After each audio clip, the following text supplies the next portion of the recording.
فیلمنامه رو که خوندم احساس کردم خیلی نقش سحر نقش یک نواختی نیست، نقشی که بسیار پرتحرکه و جستاخیز داره.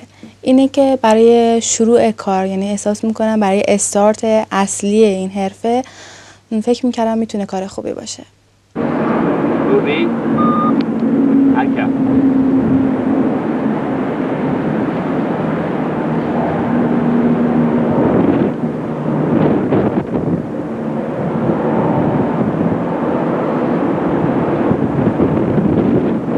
زود تمام کن بریم. مگه چی شده؟ اینجا نگاه کن. باشه بریم. یعنی پدرم فرستاده دنبال ما بیان؟ معلوم نیست هنوز. دنبالم بیا.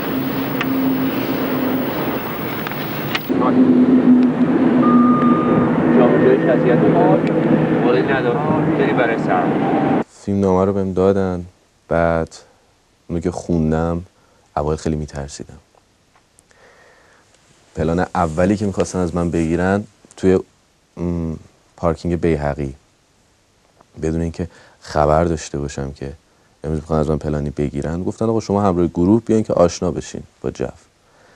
که من اومدم تا بعد از ظهر، بعد از ظهر گفتن گیریم کنیم فلانیو. بازم من فکر کردم چیز خاصی نیست، چون بهم نگفته بودن اصلا. تکسو دادن دستم و گفتم بیا جلو دوربین.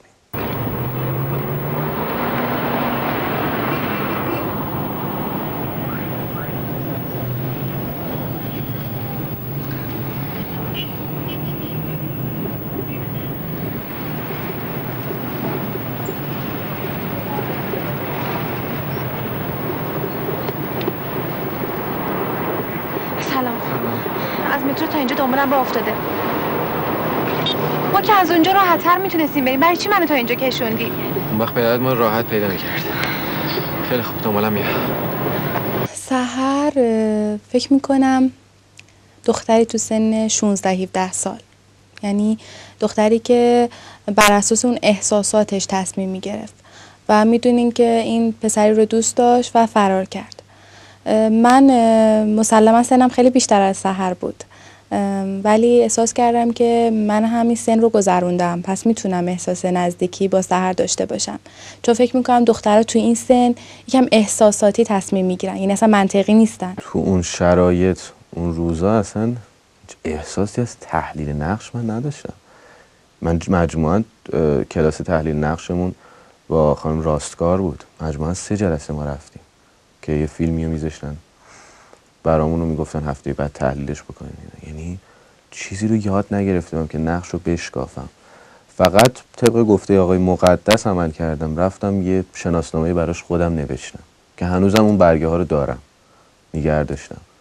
نوشتم که خب کیان باید چه جور پسری باشه. خب این 20 سالشه داره با نامزدش فرار میکنه میره، چه گذشته‌ای داشته، با کیا رفت آمد میکرده، حالا به کجا رسیده، آیا الان واقعا عاشقه یا نه از روی شیطنت کودکانه داره این کار میکنه.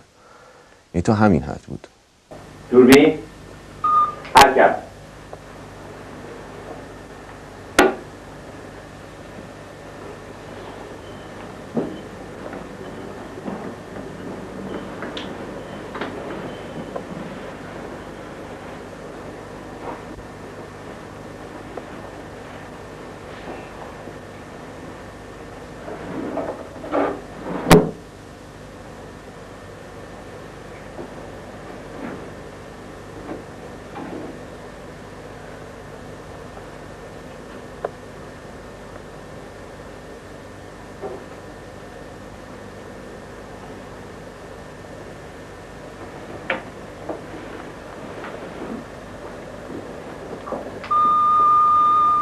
یه موقعی میشونم فکر میکنم اگر من به جای اون بودم، من واقعی، هیچ وقت این کارو نمیکردم. معمولا ماها تو این سنین سعی میکنیم که صحبت کنیم، منطقی برخورد کنیم، ولی سحر با وجود اینکه فرار کرد و مطمئناً کار اشتباهی کرده، خواست نشون بده که پدر مادرها کاش یکم اهمیت بدن و فکر میکنم از راه صحیح وارد بشن، یعنی بدونن که با بچه هاشون تو این سن چجوری برخورد کنن.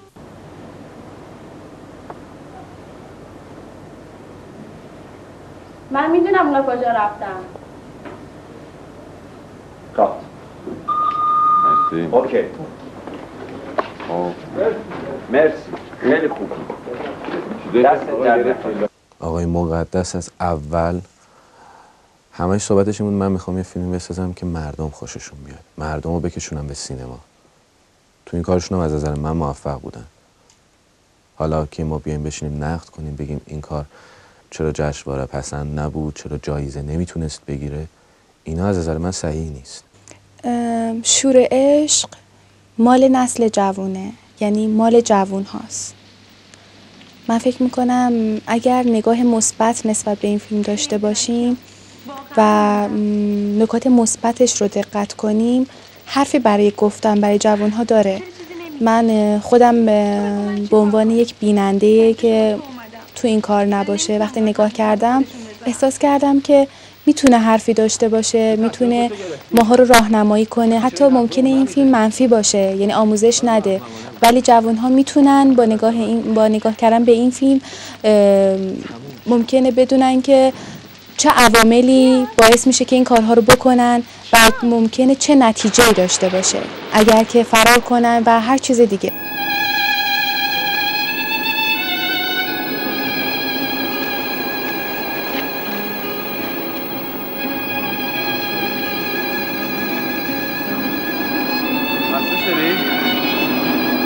نه چه نقشی تو سرته؟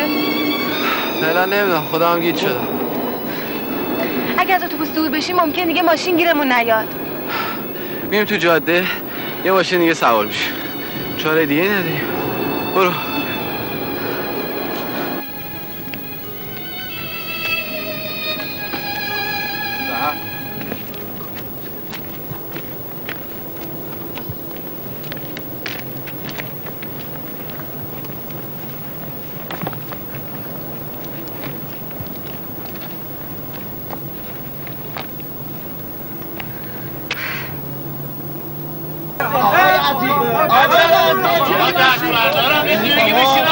اون صحنه رو که در اتوبوس من بلند میشم و روبروی آقای خندان که چرا ایشون به من تهمت میزنن و به من و به نام زدم، اونجا واقعا من خیلی اضطراب داشتم. نمیدونم چرا، چون شاید تو دوتا کار قبلیم که بها ساده تر بود، همچین حالتی که بلندشم یه دیالوگ یه تیک بگم و دیالوگی که حساس بود و تا حدودی بازی میخواست، واقعا خیلی اضطراب داشتم. ولی بعدش بها دوستان وقتی که من تمام شد همه تشویق کردن و اون اضطراب از بین بردم.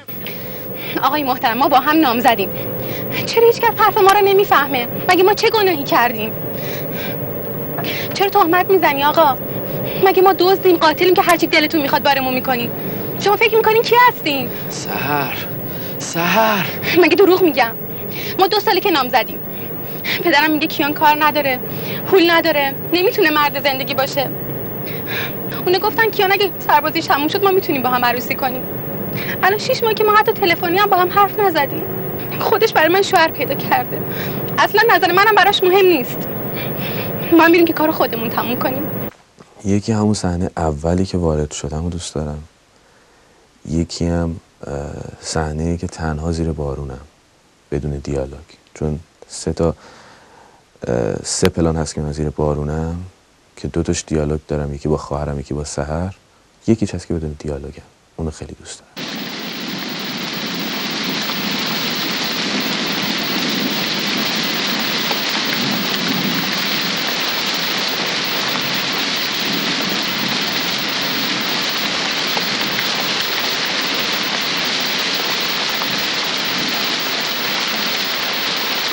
احساس می‌کنم شور عشق حداقل یه سکوی پرتاب برای من بود. یعنی اگه هیچی نبود یه سکوی پرتاب بود. از این بابت واقعا از همه دستاندرکارانش ممنونم. چه آقای مقدس چه آقای بابایان.